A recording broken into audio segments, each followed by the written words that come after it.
บ่ต้องเว้าก็ได้เนาะว่าก็ได้เบิ่งเลยก็เนาะเบิ่งซ้ายบ่ อ๋อ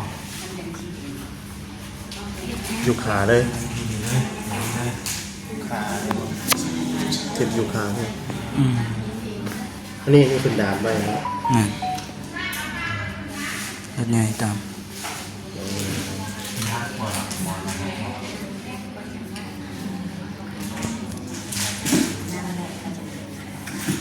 ตอนนี้ทั้งท่านหมอตอนไปส่งกันนะอาสามไปเลยหลังจากส่งน้องตุ๊กมาแล้วก็รถเกิดอุบัติเหตุอ๋อ ทั้งตรงบ่น้องหรือว่าจังไดเขาเจ้ามาตรงบ่หรือว่าจังได บ่พระเจ้าจอดปลาทางมันนี่นะบัดเฮามันเล่นมาซื้อเลยมันก็บ่ได้ไกลบัดเฮาทั้งวัวรถจักรมันฮิตแล้วยังกับทั้งหลังคือเมียนั่งมันเพิ่นพุ่งใส่มันตามเมียเฮานะ บัดเจ้าบริจิตยังบ่ เจ้ากับไปทำการ เจ็บ พ่อ บ่ อ๋อเป็นผู้ค้าพ่อจ้ะ ตามทั้งก้นเนาะ รถใหญ่พ่อกระบะ กระบะถอดนี่ เป็นรถจากบ้านเลยกันพ่อ แห้งอีหลีเนาะแม่นบ่แห้งอีหลีเบิ่ง รถทางจมูกมาไปนะรถจักรยานตกแล้ว รถจักรได้ใส่ได้ หลายคนจะกอบแล้ว โอ้โห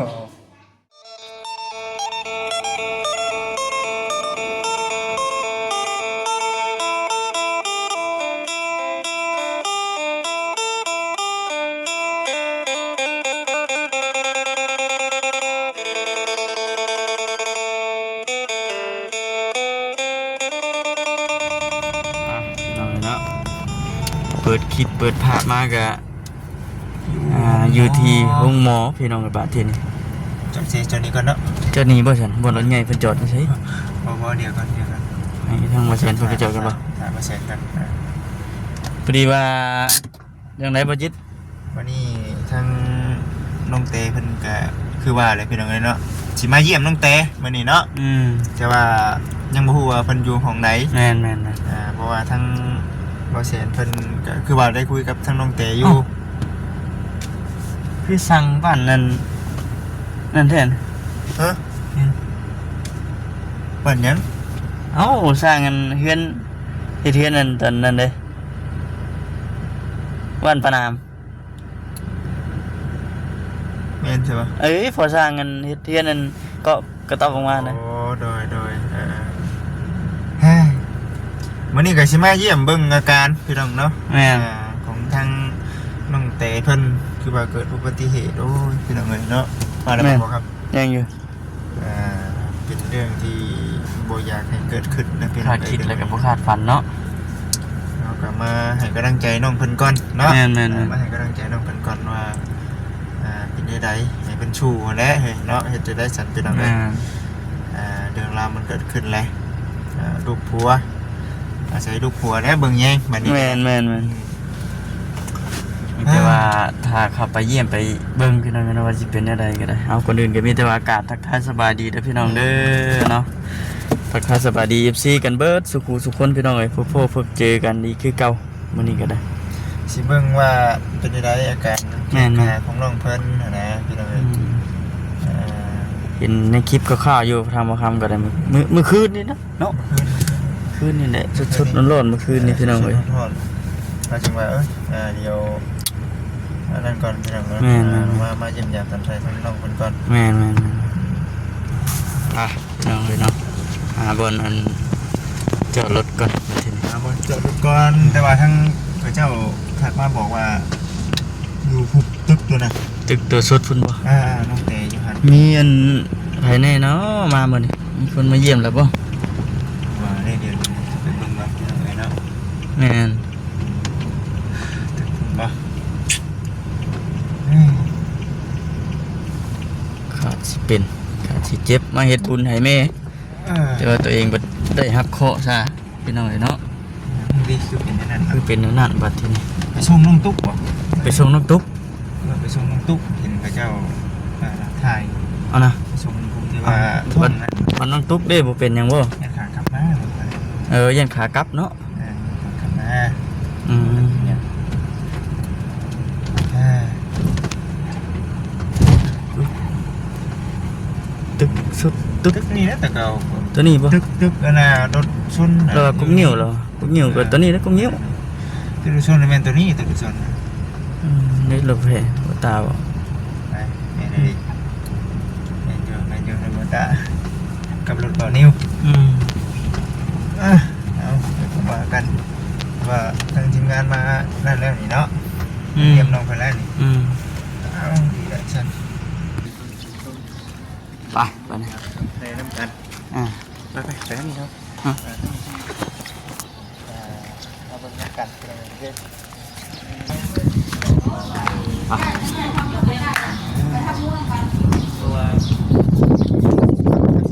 อ ย่าน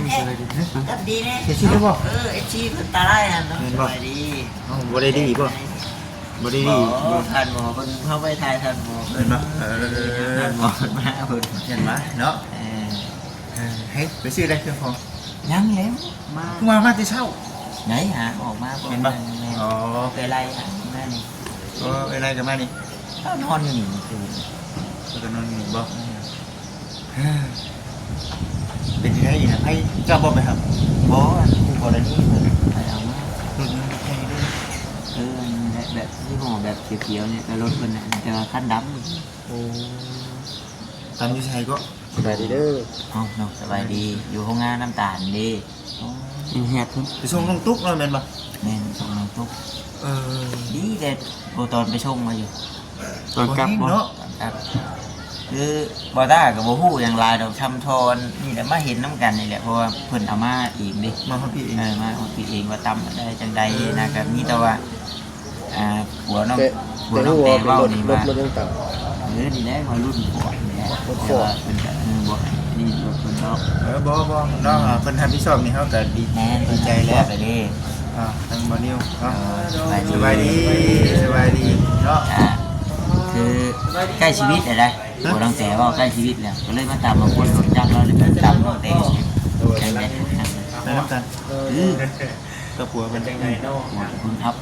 อ๋อ จะหาแต่ห้อยอีกันเขาก็ หัวนะครับหัวได้บาดอะไรไม่ยิบให้ดอกกันตลอดให้นึงยังเนาะแต่สัญญาแล้ว น้องเตนี่เป็นไงเนาะ เป็นจังได๋ ฮัก ไปอยู่ห้องใดก่อน นี่ อยู่ซึ่งบ่แม่ ไปโลดพวงหันหมอคนมา ไปใช่ ไป ไปเบิ่ง ไป เพิ่น ถาม ได้ มันอยู่ในหันเราไปหนอกไปนางอยู่หัน ใช่นี่สบายดีเด้อ อ๋อสบายดี มีมานแท้ ฮะหวานเนาะ สองชามกล้อง แบบบ่ว่างเลยเนาะ สบายดีเนาะ พะเลยว่ะ ป้าทิมลงเลยครับสบายดี เกี่ยวไว้คนเดียวไปนั่นบ่ฮะ อันนี้ไปเข้าไปก้อนหน่อย ให้ท่าน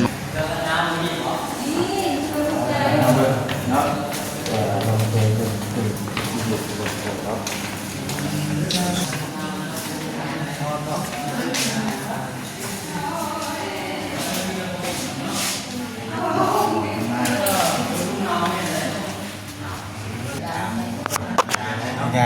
สบายดีเด้อ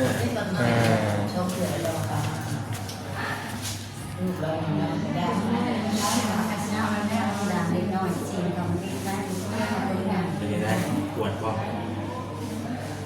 เพิ่นยังใส่ยามึนบ่ใส่นี่เนาะ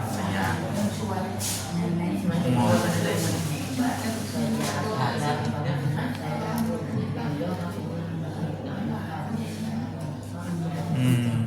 บอกว่าได้เจ็บแผล บ่ต้องเว้าก็ได้เนาะว่าก็ได้เบิ่งเลยก็เนาะเบิ่งซ้ายบ่ เด็กครับอ๋ออยู่ขาเลย ขาเลยบ่ เจ็บอยู่ขาเลย อืม อันนี้เป็นดามไปนะ นั่นรถใหญ่ตาม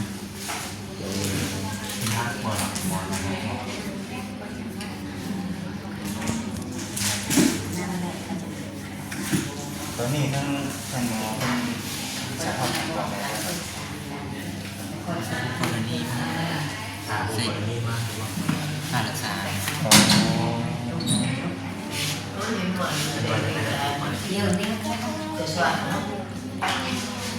สองม้าเนาะ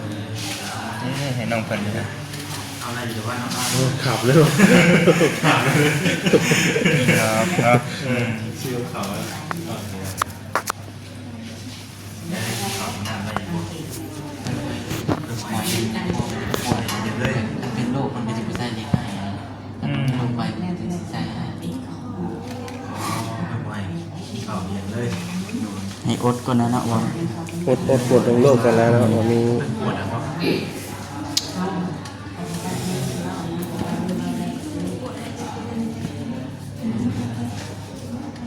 ไปส่งน้องตุ๊กบ่อัดสามไปนี่ตอนไปส่งบ่ตอนไปส่งกันนะ อาสาม อัดสามไปเลยอ หลังจากส่งน้องตุ๊กมาแล้วก็รถเกิดอุบัติเหตุอ๋อ ทางตรงบ่น้องหรือว่าจังไดเขาเจ้ามาตรงบ่หรือว่าจังได บ่พระเจ้าจอดปลาทางมันนี่นะบัดเฮามันเล่นมาซื้อเลยมันก็บ่ได้ไกลบัดเฮาทั้งวัวรถจักรมันพิษแล้วยังทั้งหลังก็คือเมียนั่งมันเพิ่นพุ่งใส่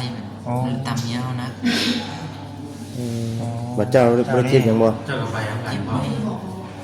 อ๋อเป็นผู้ค้าพ่อจ้ะ ตำทางก้นเนาะ รถใหญ่พ่อกระบะ อ๋อ อาชีพบ้านอยู่อาชีพบ้าน กระบะถอดนี่ มันรถจะมาเรียนกันพ่อ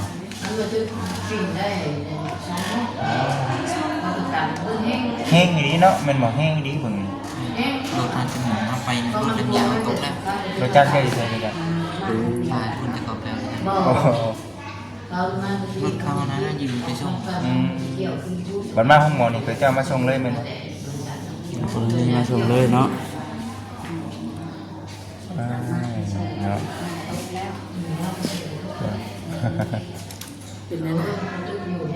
เจ็บอยู่บ่น้องเจ็บเนาะตอนนี้ปวดบ่ ปวด ปวด เจ็บนะทุกที แม่นบ่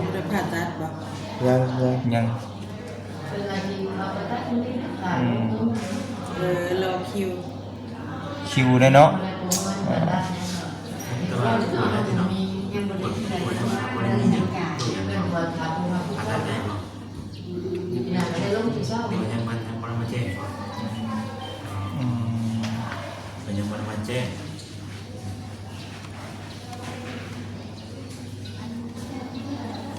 มีแต่เป็นใส่เผือกเนาะแม่นบ่เพิ่นเอิ้นเผือกบ่นี่ เพิ่นถามไว้ ถามไว้ใช่บ่ ถามไว้ สิเนาะ ให้เหยียดไว้สินะ เนาะ เนาะ กระดูกเคลื่อน หน่อยเหมือนกุ้ง ไปเบิร์นกันยากเลยเนาะไม่ได้ลุกเลยบอกแต่ว่างานไม่ได้เล่นไม่ได้ ลูกนักบอก เป็นมาดูนะ กระดูกครับ กระดูก กระดูกขาครับ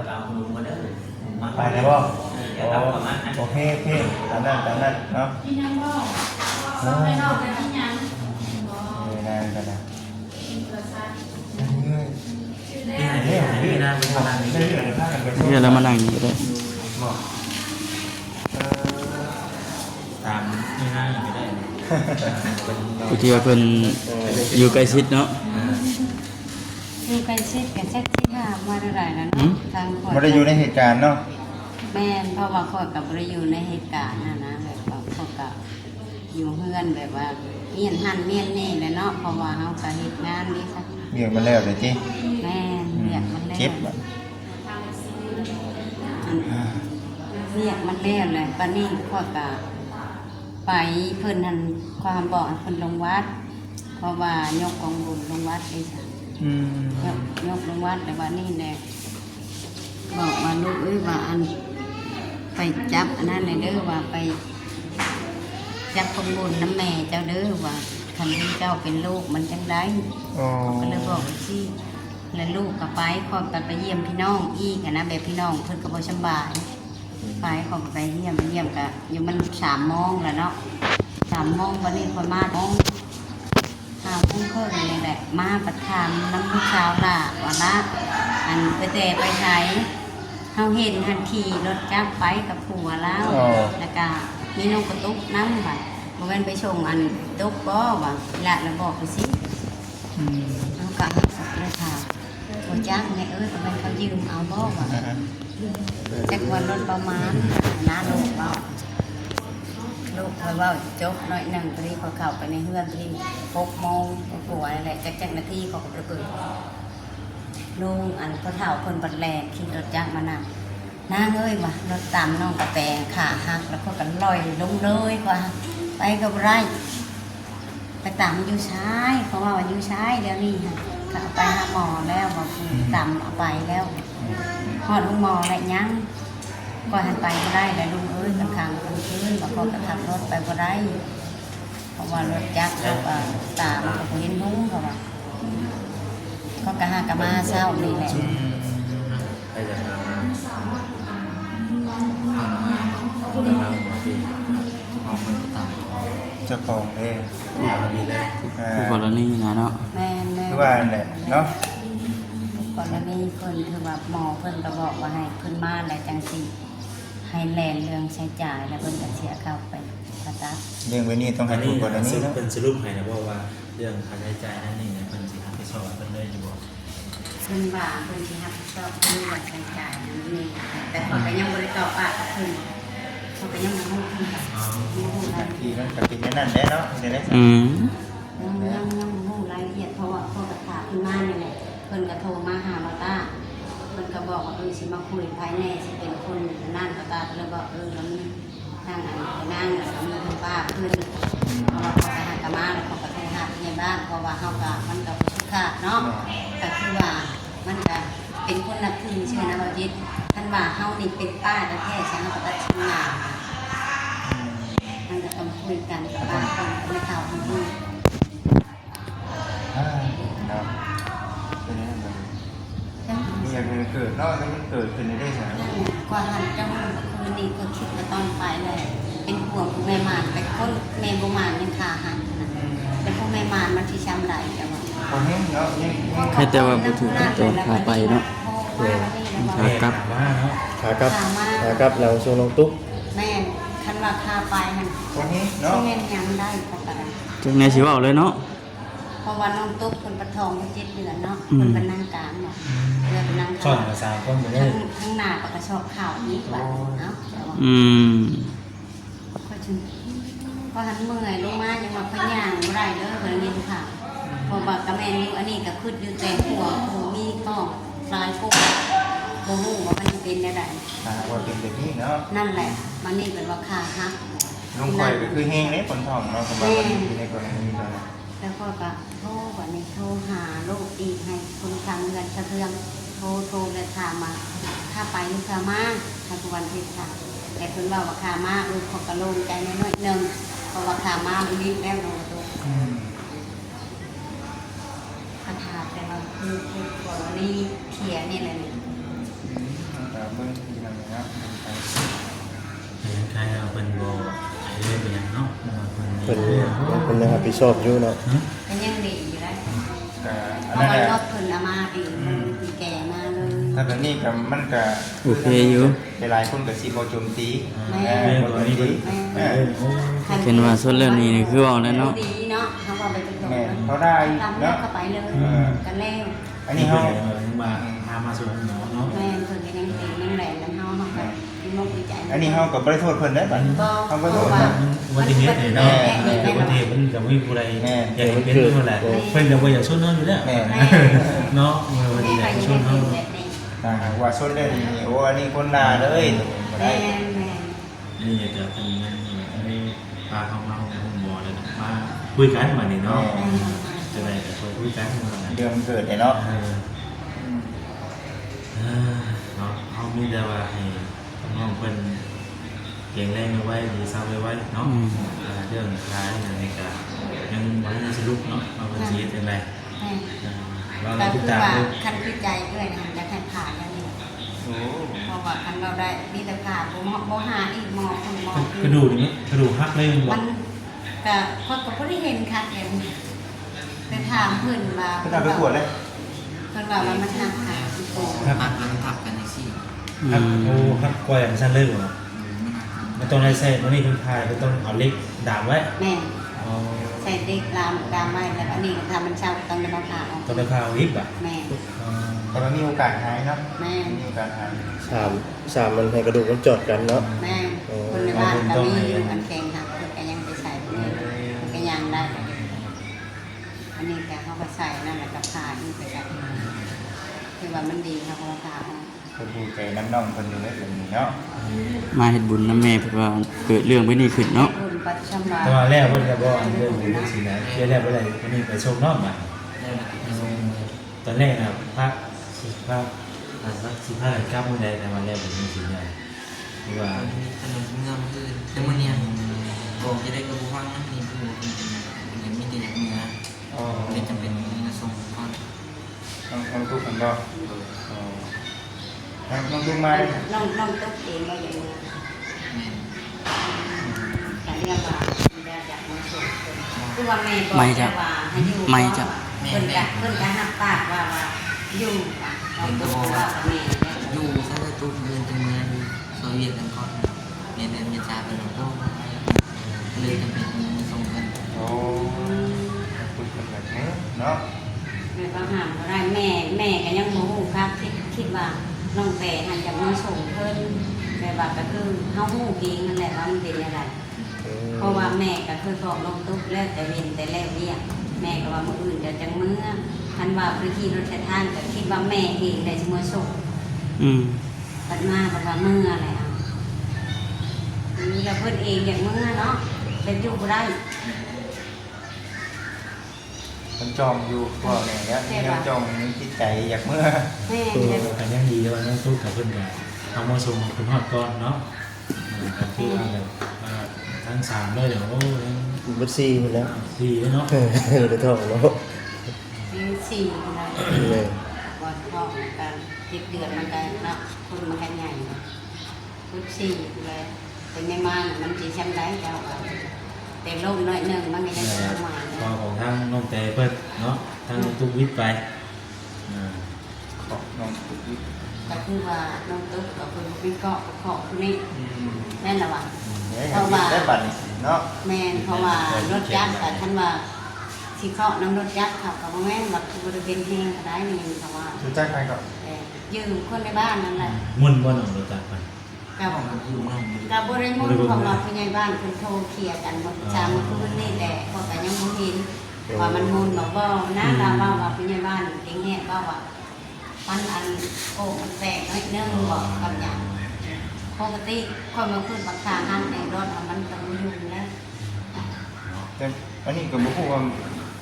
ลงแบบใดเนาะมันมาตอนลงนี่แบบใดก็รถบ่มาต่ำเลยหรือว่า ตามท่าอยู่นะ ต่ำท่าแล้วพอตั้งหน้าชีวิตต่ำเลยเมียต้มลงแล้วเอาไปยังรถมาเอาแล้วมาใส่เมีย น้องคิดว่าแม่นยังที่ที่เฮ็ดให้ขาอันนี้ การชื่อหน้ารถ กระชนบ่ มี อ๋อ จะชวนบ่น่ะ อย่างมันมาเด็กกระถางเนาะ มันตื้อกันทุกข้างรถจักรด้วยนะ เพราะว่าน้องกระแตตกแต่รถ ตรงแล้วเอาไปยังรถ จากทางเนาะ กระชน แล้วรีบไปน้ำรถรีบไปผู้นั้นประตูออกแต่รถเลยผู้ชอบพลาดแล้วมันนี่มันจับแม่เราเลย อืม ต้องกระเด็นออกแม่มาทางเดียวกัน อ๋อ เราจะ คือ มา เพราะว่าอันท่ายังคนสูงมากต่ำใช่โอ้ โอ้แบบว่าลักษณะคนเด็กเรียมไปแบบซี่เนาะที่มันต่ำก เขา ว่า จะ ชาติ เป็นตำรวจแง่ๆคือ